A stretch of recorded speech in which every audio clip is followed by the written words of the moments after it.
White വ്ളോഗ്സിന്റെ പുതിയ വീഡിയോയിലേക്ക് എല്ലാവർക്കും സ്വാഗതം. അപ്പോൾ ദേ ഇന്നത്തെ ബ്രേക്ക്ഫാസ്റ്റ് ഞങ്ങൾ മേടിച്ചു കൂട്ടാ. അപ്പോൾ ഇന്ന് ഇച്ചിരി ലേറ്റ് ആയിട്ടാണ് എഴുന്നേറ്റത്. അപ്പോൾ 2 ദിവസമായിട്ട് ഉറക്കം ഒരു ഇച്ചിരി ലേറ്റ് ആയിട്ടൊക്കെ ആയതുകൊണ്ട് തന്നെ ഇന്ന് കുറച്ച് നേരം കിടന്ന് ഉറങ്ങാമെന്ന് വിചാരിച്ചു. ഇന്ന് ഗ്രേസിന് സ്കൂളില്ലാത്ത ദിവസമാണ്. അപ്പോൾ ദേ സണ്ണിചേട്ടൻ പൊറോട്ടയും മുട്ടക്കറിയും മേടിച്ചിട്ടുണ്ടായിരുന്നു രാവിലെ തന്നെ നമ്മളത് ഇങ്ങനെ കഴിക്കുന്നത് നല്ലതല്ല, എന്നാലും ഒരു സന്തോഷം. അപ്പം അങ്ങനെ പൊറോട്ട മുട്ടക്കറി കഴിച്ചിട്ടാണ് ഇനി ബാക്കി പരിപാടികൾ. അപ്പം നമ്മുടെ ഇവിടെ പെരുന്നാൾ കഴിഞ്ഞിട്ട് പിന്നെ രാത്രിയൊക്കെ കുറേ പടക്കവും സംഭവങ്ങളൊക്കെ പൊട്ടിച്ചായിരുന്നു റോട്ടിലും. നമ്മുടെ വീടിൻ്റെ അകത്തേക്ക് അങ്ങനെ അധികം പൊട്ടിച്ചില്ല, എന്നാലും റോട്ടിലൊക്കെ പൊട്ടിച്ചൊക്കെ ഇട്ടിട്ടുണ്ടായിരുന്നു. അപ്പം അതിൻ്റെയൊക്കെ അടിച്ച് വാരലും കാര്യങ്ങളൊക്കെ ആയിരുന്നു ഇന്നലെ. മൊത്തം ഇന്നലെ ലേറ്റ് ആയിട്ടായിരുന്നു ഇവിടെ എഴുന്നേറ്റത് തന്നെ, കാരണം ഞാൻ വെളുപ്പിനാണ് ഉറങ്ങിയത്. അത് കഴിഞ്ഞിട്ട് ഉച്ചയ്ക്ക് കഴിഞ്ഞതിന് ശേഷം അവിടെ ഫുൾ ക്ലീൻ ആക്കിയത്. പിന്നെ ഇത് പെരുന്നാളിന് മേടിച്ചതാണ് ബബിള്. അപ്പോൾ ഗ്രേസും സ്റ്റീവും കൂടി അത് കളിച്ചുകൊണ്ടിരിക്കുക. ഉറക്കം കഴിഞ്ഞൊക്കെ എഴുന്നേറ്റു. അപ്പോൾ രണ്ടുപേരും അവിടെ കളിയും ബഹളൊക്കെയാണ്. പിന്നെന്താ, ഇപ്പം മുറ്റത്തെ മാവുമെന്ന് ഇല നല്ല രീതിയിൽ കൊഴിയുന്നുണ്ട്. ഇത്രയും നാളും അത്രയും കൊഴിച്ചിലില്ലായിരുന്നു. ഇപ്പം ഇനി മാവ് പൂക്കണമുണ്ട്. അപ്പോൾ അതിൻ്റെയൊക്കെയാണോ എന്താണെന്ന് അറിയില്ല. നല്ല രീതിയിൽ ചവറ് ഇങ്ങനെ 2 സൈഡിലും മാവ് ഉള്ളതുകൊണ്ട് നല്ല രീതിയിൽ വീഴുന്നുണ്ട് കേട്ടോ. അപ്പോൾ അങ്ങനെ ഞാൻ ഇനി ഇന്ന് ഉച്ചയ്ക്കത്തേക്ക് ഞാൻ പ്രത്യേകിച്ച് കറികളൊന്നും ഉണ്ടാക്കിയിട്ടുണ്ടായിരുന്നില്ല. ആക്ച്വലി ലേറ്റായി എഴുന്നേൽക്കാൻ, പിന്നെ കുറച്ച് പണികളും കാര്യങ്ങളൊക്കെ ചെയ്തു വന്നപ്പോഴേക്കും സമയം ഇങ്ങനെ പടപടാന്ന് പറഞ്ഞു പോയി. അപ്പോൾ കറിയൊന്നും പ്രത്യേകിച്ച് ഉണ്ടാക്കിയിട്ടില്ല എന്നുള്ളൊരു സാഹചര്യത്തിൽ ഞാൻ എപ്പോഴും ഉണ്ടാക്കുന്നൊരു സംഭവമാണ് നമ്മുടെ ഒരു മുട്ടച്ചോറ്. അപ്പം ഞാൻ മല്ലിയിലയും 2 ക്യാരറ്റും സവോള ഞാനിങ്ങനെ ഈ ചോപ്പറിലിങ്ങനെ സ്ലൈസ് ചെയ്യാൻ ശ്രമിച്ചു. പക്ഷെ എനിക്ക് അത്രയും സുഖകരമായി തോന്നിയില്ല. ഇതിനേക്കാൾ ബെറ്റർ എൻ്റെ കൈ തന്നെയാണെന്ന് തോന്നി. ഞാൻ ഇതിൽ തന്നെ ഇങ്ങനെ ചീമ്പി ഇട്ടാൽ പെട്ടെന്ന് നടക്കുമെന്ന് വിചാരിച്ചു. ഇനി ഇതിന് ബ്ലേഡിന് മൂർച്ചയില്ലാത്തതുകൊണ്ടാണെന്ന് അറിയില്ല കേട്ടോ. കുറേ നാളായി നമ്മൾ ഇത് യൂസ് ചെയ്യണേ. അങ്ങനെ ക്യാരറ്റൊക്കെ ഒന്ന് ചീമ്പിടാനല്ലാണ്ട് അങ്ങനെ ഉപയോഗിക്കാറില്ല. അപ്പോൾ അത് വിജയകരമല്ല എന്ന് തോന്നിയ കാരണം നമ്മുടെ കൈ തന്നെ എപ്പോഴും ആയുധം. കൈ കൊണ്ട് പെട്ടെന്ന് കട്ട് ചെയ്ത് തരാണെങ്കിൽ പെട്ടെന്ന് നമുക്ക് തീർക്കാമെന്ന് എനിക്ക് മനസ്സിലായി.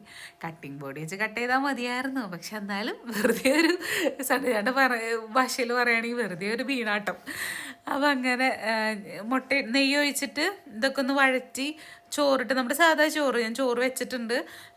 ബിരിയാണി റൈസോ അങ്ങനെ വേറെ ഒന്നുമല്ല, നമ്മുടെ സാധാ ചോറിൽ ഇങ്ങനെ ചെയ്യാറുണ്ട്. ഞാൻ മുമ്പൊക്കെ ഇങ്ങനെ വീഡിയോയിൽ കാണിക്കുമ്പോൾ കമൻ്റായിട്ട് പറയാറുണ്ട് ഇതിനേക്കാൾ നല്ലത് മറ്റേ റൈസാണെന്നൊക്കെ. ശരിയായിരിക്കാം. പക്ഷെ നമ്മൾ പണ്ടൊക്കെ വീട്ടിലും മമ്മിയൊക്കെ ഉണ്ടാക്കി തരാറുള്ള ഒരു സംഭവമാണ് മഞ്ഞച്ചോറ്. അപ്പോൾ അതിനിപ്പോൾ നമ്മുടെ വീട്ടിലുള്ള എന്ത് അരിയാണോ എന്ത് ചോറാണോ ഇരിക്കണേ ആ ചോറാണ് ഇടാറുള്ളത്.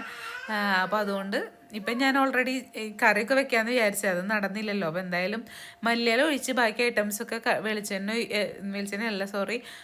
നെയ്യ് ഒഴിച്ച് കടുക് പൊട്ടിച്ച് ക്യാരറ്റും സവോളയും പിന്നെന്താ അത്രയും മാത്രം ഇട്ടിട്ട് നല്ലോണം ഒന്ന് വഴറ്റി, പിന്നെ ഇതിലേക്ക് കുറച്ച് മഞ്ഞൾപ്പൊടിയും കൂടി ഇടുന്നുണ്ട്. പിന്നെ കോഴിമുട്ടയും കൂടിയും കൊത്തി ഒഴിച്ചിട്ട് നല്ലോണം ഒന്ന് ചിക്കി പൊരിക്കും. ഇച്ചിരി ഉപ്പും ഇട്ടിട്ട് പിന്നെ നമ്മുടെ ചോറ് വേവിച്ച് അങ്ങനെ ചോറിട്ട് ഇളക്കി കുറച്ച് മല്ലിയിലും കൂടി ഇട്ട സംഭവം റെഡി. അതിൻ്റെ കൂടെ സൈഡായിട്ട് കുറച്ച് അച്ചാറ് മാത്രം മതി. ഇനി വേറെ പ്രത്യേകിച്ച് കറി വേണമെന്നൊന്നും ഇല്ല. അപ്പോൾ ഇതാണ് ഞങ്ങളുടെ ഇന്നത്തെ ലഞ്ച് കേട്ടോ. സിമ്പിളായിട്ട് പരിപാടികൾ അവസാനിപ്പിക്കാൻ പറ്റുമ്പോൾ ഇങ്ങനെയൊക്കെയാണ് ഞാൻ ചെയ്യാറുള്ളത്. അപ്പോൾ നിങ്ങൾ ഇങ്ങനെ ഉണ്ടാക്കാറുണ്ടോ എന്നൊക്കെയാണ് കമൻറ്റ് ചെയ്യണേ. ഗ്രേസിന് നല്ല ഇഷ്ടമാണ് കേട്ടോ ഈ ചോറ്. ചില ദിവസങ്ങൾ സ്കൂളിലേക്ക് ഞാൻ ലഞ്ചിന് ഇത് കൊടുത്തേക്കാറുണ്ട്. ആൾക്ക് ഭയങ്കര ഇഷ്ടമാണ്. പക്ഷെ കടുകൊന്നും കാണുന്ന അത്ര വലിയ ഇഷ്ടമില്ല. പിന്നെ സംഭവങ്ങളൊക്കെ നൈസായിട്ട് അരിയുന്നതൊക്കെയാണ് ഇഷ്ടം.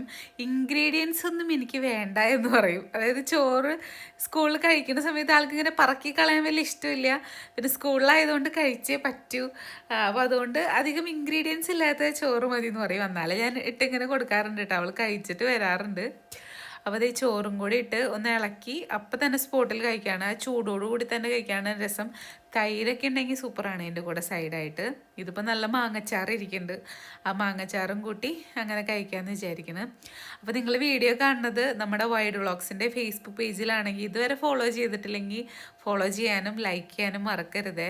അതുപോലെ തന്നെ നമ്മുടെ യൂട്യൂബ് ചാനൽ ഇതുവരെ സബ്സ്ക്രൈബ് ചെയ്തിട്ടില്ലെങ്കിൽ സബ്സ്ക്രൈബ് ചെയ്യാനും ബെല്ലൈക്കൺ അമർത്താനും മറക്കരുത്. അപ്പോൾ ഞാൻ വീഡിയോസൊക്കെ ഇടുമ്പോൾ നോട്ടിഫിക്കേഷൻസൊക്കെ കിട്ടും കേട്ടോ. പിന്നെ ഇന്നലെ ഞാൻ നമ്മുടെ പെരുന്നാളിൻ്റെ വീഡിയോ പോസ്റ്റ് ചെയ്തപ്പോൾ കുറേ പേര് ഡ്രസ്സ് എവിടെ നിന്നാന്ന് ചോദിച്ചായിരുന്നു.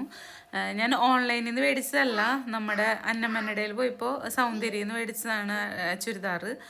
അപ്പോൾ ഷോളുള്ളൊരു ഡ്രസ്സ് നോക്കി മേടിച്ചപ്പോൾ അങ്ങനെ മേടിച്ചതാണ് കേട്ടോ, ഗ്രീൻ കളറ്. പിന്നെന്താ, പിന്നെ ഇത് പിറ്റേ ദിവസമാണ്. പിറ്റേ ദിവസം ഞാൻ മീൻ മേടിച്ചു. മീൻകാരൻ ചേട്ടൻ പോയപ്പോൾ ചാളയും മുള്ളനും മാത്രമായിരുന്നു ഉണ്ടായിരുന്നത്. അപ്പോൾ ചാള എപ്പോഴും നമ്മൾ മേടിക്കുന്നതാ, അപ്പോൾ അതുകൊണ്ട് അത് വേണ്ട, പച്ചമുള്ളൻ വറക്കാമെന്ന് വിചാരിച്ച് അങ്ങനെ ക്ലീനിങ് ഒക്കെ കഴിഞ്ഞ് വെളുത്തുള്ളി പേസ്റ്റും പിന്നെ കുറച്ച് മഞ്ഞൾപ്പൊടിയും മുളക് പൊടിയും ആവശ്യത്തിനുള്ള ഉപ്പൊക്കെ ഇട്ട് നല്ലോണം ഒന്ന് മിക്സ് ചെയ്ത് അങ്ങനെ മീൻ വറക്കാൻ പോവാണ്. പിന്നെ ചാറിന് ഞാൻ മാങ്ങക്കറി, നമ്മൾ പൊതുവെ മാങ്ങക്കറി ഫാൻസാണ് കൂടുതലായിട്ട്. നമ്മളെപ്പോഴും എന്ത് ഭക്ഷണം വന്നാലും അല്ലെങ്കിൽ ചാറ് എന്നുള്ള ഓർക്കുമ്പോൾ മാങ്ങയുണ്ടെങ്കിൽ ഒരു മാങ്ങക്കറി, അത് ഒരു ഇതാണ്. നിങ്ങളുടെ അവിടെ എങ്ങനെയാണെന്ന് പറയണേ. ഞങ്ങളങ്ങനെ ഉണ്ടാക്കണോണ്ട് നിങ്ങൾക്ക് ചിലപ്പോൾ കണ്ട് മടുത്തിട്ടുണ്ടാവും മാങ്ങക്കറി. പക്ഷെ നമ്മുടെ ഒരു ഇഷ്ടമുള്ളൊരു സംഭവമാണ് മാങ്ങക്കറി. അപ്പോൾ മാങ്ങക്കറിക്കുള്ള മാങ്ങയും മസാല ഒക്കെ പുരട്ടി വെളിച്ചെണ്ണയൊക്കെ വെച്ച് പുരട്ടി തിരുമ്മിക്കൂട്ടി അവിടെ വെച്ചിട്ടുണ്ട്. ഇനി മീനൊന്ന് പുരട്ടി മാറ്റിയിട്ട് വേണം ഇതിലേക്കുള്ള തേങ്ങ ഒന്ന് ചിരവി എടുക്കണമെന്ന് ഞാൻ പറയണില്ല. തേങ്ങ ചിരവൽ ഇപ്പോൾ കുറച്ച് ദിവസമായിട്ടില്ല. ഈ കുത്തി എടുത്തിട്ട് മിക്സിയിൽ ജാറിലിട്ടിട്ട് അടിക്കുന്ന പരിപാടിയാണ് ഇപ്പോൾ. അപ്പോൾ പെട്ടെന്ന് കഴിയണമെന്ന് തോന്നും. ആക്ച്വലി എനിക്ക് ചിരവനായിരുന്നു ഇഷ്ടം. പിന്നെ ഇവിടേക്ക് വന്നപ്പോൾ നമ്മുടെ വീട്ടിൽ നിന്ന് ഞാൻ നിന്ന് ചിരവാറുണ്ടല്ലോ, എന്ന് ചിരവ കൊണ്ടുവന്നില്ല. സണ്ണി ചേട്ടൻ്റെ ഇരിക്കണ ഒരു ചിരവ ഉണ്ടായിരുന്നു, അതിലായിരുന്നു കേട്ടോ ചിരവിക്കൊണ്ടിരുന്നേ. പിന്നെ ഇതിപ്പോൾ ഈ എളുപ്പപ്പണി കിട്ടിയപ്പോൾ പിന്നെ അതൊരു ശീലമായി മാറിയ പോലെയായിപ്പോയി. കുറേ പേര് ഞാനിത് പറഞ്ഞപ്പോൾ കമൻറ്റിൽ പറഞ്ഞിട്ടുണ്ടായിരുന്നു ഞങ്ങൾ ഇങ്ങനെ തന്നെയാണ് ചെയ്യാറെന്നൊക്കെ. മമ്മിയൊക്കെ വീട്ടിൽ ഇങ്ങനെ കുത്തിയെടുത്ത് ചെയ്യണ കണ്ടിട്ടുണ്ട്. പിന്നെ ഞാനിങ്ങനെ കുത്തിയെടുക്കണേക്കാൾ എളുപ്പം എന്തുകൊണ്ടും ചിരവന്താണ് എന്നുള്ളൊരു കൺസെപ്റ്റായിരുന്നു. അപ്പോൾ പിന്നെ ഇപ്പം ചെയ്തപ്പോൾ ഇത് അടിപൊളിയാണല്ലോ എന്നുള്ളൊരു തോന്നൽ വന്നു തുടങ്ങി. അപ്പോൾ അങ്ങനെ ഞാൻ തേങ്ങേനെ കൊത്തിയൊക്കെ എടുത്തു. ഇനി അതിലിച്ചിരി മിക്സിയിൽ ഇട്ടിട്ട് കുറച്ച് വെള്ളം ഒഴിച്ചിട്ട് നല്ലോണം ഒന്ന് അടിച്ചെടുക്കുകയാണ്. അപ്പോൾ പെട്ടെന്ന് അടിഞ്ഞ് റെഡിയായി കിട്ടും. പിന്നെന്താ, എൻ്റെ അരിപ്പ ശോചനീയാവസ്ഥയിലാണ്, കണ്ടിട്ടെന്ന് തോന്നരുത്. മേടിക്കണം അരിപ്പ. ഞാൻ എപ്പോഴും കടയിൽ പോകുമ്പോൾ സാധനങ്ങളൊക്കെ മേടിക്കാൻ പോകുമ്പോൾ അരിപ്പയുടെ കാര്യം ഓർക്കും. ഞാൻ എഴുതി വെച്ചിട്ടില്ലെങ്കിൽ ഞാനത് മറന്നു പോകും. ചില ദിവസം ഇതിന് വേണ്ടി മാത്രമായിട്ട് ഇതെന്തായാലും മേടിക്കണം എന്ന് വിചാരിച്ചിട്ട് പോകും, പക്ഷേ ഞാനത് മറന്നു പോകും. അങ്ങനെ മറന്ന് ഇത് പഴയ അരിപ്പാണ് കേട്ടോ, പണ്ട് കുറേ വർഷങ്ങൾക്ക് മുമ്പുള്ള അരിപ്പയാണ്. അപ്പോൾ ഇനി ഒരു അരിപ്പ മേടിക്കണം. അപ്പം അത്രയേ ഉള്ളൂ. അപ്പോൾ കട്ടി കുറഞ്ഞ തേങ്ങാപ്പാലൊക്കെ ഒഴിച്ച് ഒരു മാങ്ങ ഇട്ടിട്ടുള്ളൂ. കുറേ മാങ്ങക്കറി വെക്കണില്ല, കാരണം പിറ്റേ നാളത്തേക്കൊന്നും അത്ര വലിയ ഇൻട്രസ്റ്റ് ഇല്ല അമ്മയ്ക്കാണെങ്കിലും. അപ്പോൾ അതുകൊണ്ട് ഞാൻ ഇന്ന് ഉച്ചയ്ക്കും വൈകുന്നേരം ആ ഒരു കണക്കിന് മാത്രമേ മാങ്ങക്കറി വയ്ക്കുന്നുള്ളൂ. അപ്പം ഇനി അത് മാങ്ങക്കറി അവിടെ ഇരുന്ന് തിളച്ച് റെഡിയാവുമ്പോഴേക്കും മീൻ വേഗം ഒന്ന് വറുത്തെടുക്കട്ടെ കേട്ടാ.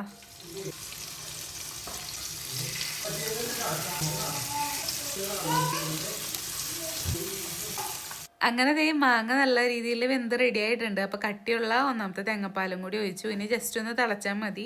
ചട്ടിയിലായതുകൊണ്ട് പിന്നെ അധികം ഒന്ന് വെയിറ്റ് ചെയ്യിപ്പിക്കാനുള്ള വേഗം ഓഫ് ചെയ്യും. എന്നിട്ട് കടുകും കറിവേപ്പിലൊക്കെ താളിച്ച് ഒഴിച്ചു. അങ്ങനെ നമ്മുടെ മീൻ വറുത്തതും മാങ്ങക്കറിയും കൂട്ടി ചോറുണ്ണാണ്. മീൻ ഇച്ചിരി സൂക്ഷിച്ച് തിന്നണം, മുള്ളനായതുകൊണ്ട് നല്ല രീതിയിൽ മുള്ളുണ്ട്. അപ്പം അങ്ങനെ അത് കഴിഞ്ഞതേ നമ്മുടെ വീട്ടിലേക്ക് വന്നേക്കാണ് കേട്ടോ. ഞാനിപ്പോൾ ഇവിടെ വന്നിട്ട് ഒരു 1-2 ആഴ്ചയായി ഇവിടേക്ക് വന്നിട്ട്. അമ്മയുടെ അടുത്ത് ആരും ഉണ്ടായിരുന്നില്ല. പിന്നെ നമുക്ക് പെരുന്നാൾ അങ്ങനെയൊക്കെ ആയതുകൊണ്ട് ഇങ്ങനെ വരാറില്ല. സനചേട്ടൻ വേഗം വന്നു പോവും, അങ്ങനെയൊക്കെ ആയിരുന്നു. അപ്പം നമ്മുടെ കോഴികളെയും പട്ടികളെയൊക്കെ കണ്ടിട്ട്, നമ്മുടെ ചെടികൾ ഇതൊക്കെ കണ്ടിട്ട് കുറേ ദിവസമായി. അപ്പോൾ കോഴികളൊക്കെ എനിക്ക് പെട്ടെന്ന് വലുതായ പോലൊക്കെ തോന്നി. കുറച്ച് ദിവസമായി ഇവിടെ എത്തിയിട്ട്. പിന്നെ ഇവിടെ എനിക്ക് കുറച്ച് ക്ലീനിങ് ബാക്കി ഇങ്ങനെ പെൻഡിങ് വെച്ചിരിക്കുന്ന കുറച്ച് ക്ലീനിങ് പരിപാടികളുണ്ട്. അപ്പോൾ അതൊന്ന് പച്ചണ പോലൊക്കെ ചെയ്യാമെന്ന് വിചാരിച്ചിട്ട് അങ്ങനെ വന്നാൽ ഗ്രേസ് സ്കൂളിൽ നിന്ന് എത്തണേക്കാൾ മുമ്പ് നമുക്ക് തിരിച്ച് വീട്ടിലെത്തണം. ഒരു മണിക്കൂർ കൊണ്ട് ചെയ്യാൻ പറ്റുന്ന പണികളൊക്കെ ചെയ്യാമെന്ന് വിചാരിക്കുന്നു. അപ്പം അങ്ങനെ ദേ സന്ധ്യയായിട്ട് നമ്മുടെ കോഴികൾക്കൊക്കെ തീറ്റിയിട്ട് കൊടുത്തോണ്ടിരിക്കുക. പിന്നെ സന്തോഷകരമായൊരു വാർത്ത എന്ന് പറയുന്നത് നമ്മുടെ കോഴികളും മുട്ടയിട്ട് തുടങ്ങിയിട്ടാണ്. നമ്മൾ ആ ഒരു മുഹൂർത്തത്തിന് വേണ്ടി വെയിറ്റ് ചെയ്യായിരുന്നു. എല്ലാ കോഴികളല്ല, കുറച്ച് കോഴികൾ. അപ്പോൾ 2 പ്രാവശ്യം നമ്മുടെ വീട്ടിലേക്ക് നമുക്ക് വീട്ടിൽ നിന്ന് സന്ധ്യയായിട്ട് മുട്ട എടുത്ത് കൊണ്ടുവന്നായിരുന്നു. ഇന്നും കുറച്ച് പേരൊക്കെ മുട്ടയിട്ടിട്ട് ദേ ഇവിടെ ഇങ്ങനെ വെച്ചിട്ടുണ്ട്. ഇവിടെ ഇരുന്ന് മുട്ടയിട്ടതാണോ ഇനി അതോ സന്ധ്യയായിട്ട് പറക്കി കൊണ്ടുവച്ചതാണെന്ന് അറിയില്ല. എന്തായാലും ഇന്നത്തെ മുട്ട ഇത്രയാണ്. അപ്പം അങ്ങനെ വീട്ടിലെത്തി കഴിഞ്ഞപ്പോഴേക്കും ഇന്ന് പപ്സ് മേടിച്ചായിരുന്നു. അപ്പം അങ്ങനെ പോയി വൈകുന്നേരമായി. അപ്പോൾ ഞാൻ വീഡിയോ അവസാനിപ്പിക്കുകയാണ് കേട്ടോ. ഇതൊക്കെയായിരുന്നു 2 ദിവസത്തെ കൊച്ചു വിശേഷങ്ങൾ. ബാക്കി വിശേഷങ്ങൾക്ക് അടുത്ത വീഡിയോ കാണാം. നിങ്ങളുടെ എല്ലാവരുടെയും സപ്പോർട്ടിന് താങ്ക് യു. ഇനിയും സപ്പോർട്ട് ഉണ്ടാവണം. അപ്പോൾ എല്ലാവർക്കും ബൈ ബൈ.